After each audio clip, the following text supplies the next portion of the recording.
জীবনের কোনো পরিস্থিতিতে যদি এই দৃশ্যটা আপনার সামনে আসে যে আপনি যাদের থেকে সাপোর্ট পাওয়ার আশা রাখার পরও সাপোর্ট পাচ্ছেন না, আপনরাই দূরে সরে যাচ্ছে, মনে রাখবেন আপনার আল্লাহ আপনার উপর দয়া করা শুরু করেছেন। সুবহানাল্লাহ।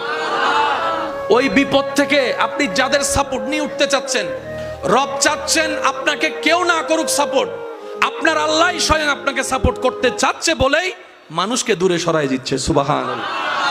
জীবনে যদি কখনো দেখেন কাছের মানুষ দূরে সরে যাচ্ছে, বেঈমানি করছে, দুই নম্বরই করছে, চোখ উল্টাই ফেলছে, আপনি বুঝে নেবেন আল্লাহ তাআলা আপনাকে দুনিয়ার আসল চিত্র দেখাচ্ছে। আপনি যেন বুঝতে পারেন আপনার আপন বলতে আল্লাহ ছাড়া, আপনার আপন বলতে আপনার নবী ছাড়া আসলে আর কেউ নাই, আসলে কেউ নাই, আসলে কেউ নাই। আপনার ভালোবাসার অধিকার পাওয়ার একমাত্র আল্লাহর আছে, স্রষ্টা হিসেবে নবীর আছে।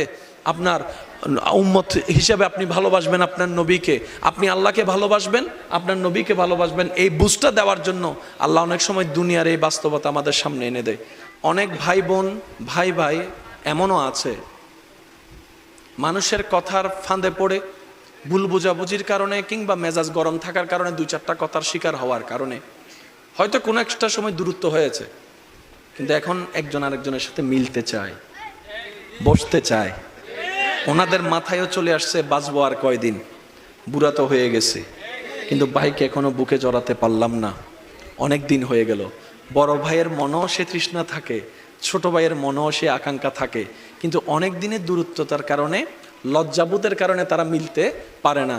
আমি আমার ভাইদেরকে, যুবক ভাইদেরকে অনুরোধ জানাবো, যদি এরকম কোনো ফ্যামিলি কন্ডিশন হয়, আপনারা যুবকরা মিলে, ভাইরা মিলে, চাস্তো ভাই জাত্তো ভাইরা মিলেই আপনারা উদ্যোগটা নেন, ভাই ভাইকে যেন জড়াই ধরতে পারে, ভুল বুঝাবুঝি যেন শেষ হয়ে যায়। কথা বলেন ঠিক কিনা?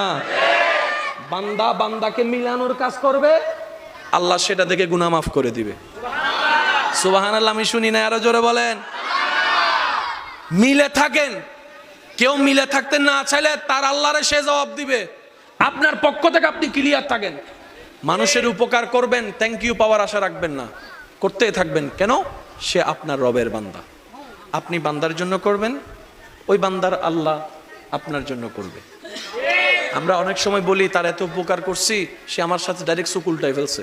বা এটা দুনিয়ার নিয়ম, আল্লাহ তো এটাই বুঝাতে চায়, এটা দুনিয়া, এটা জান্নাত নয়।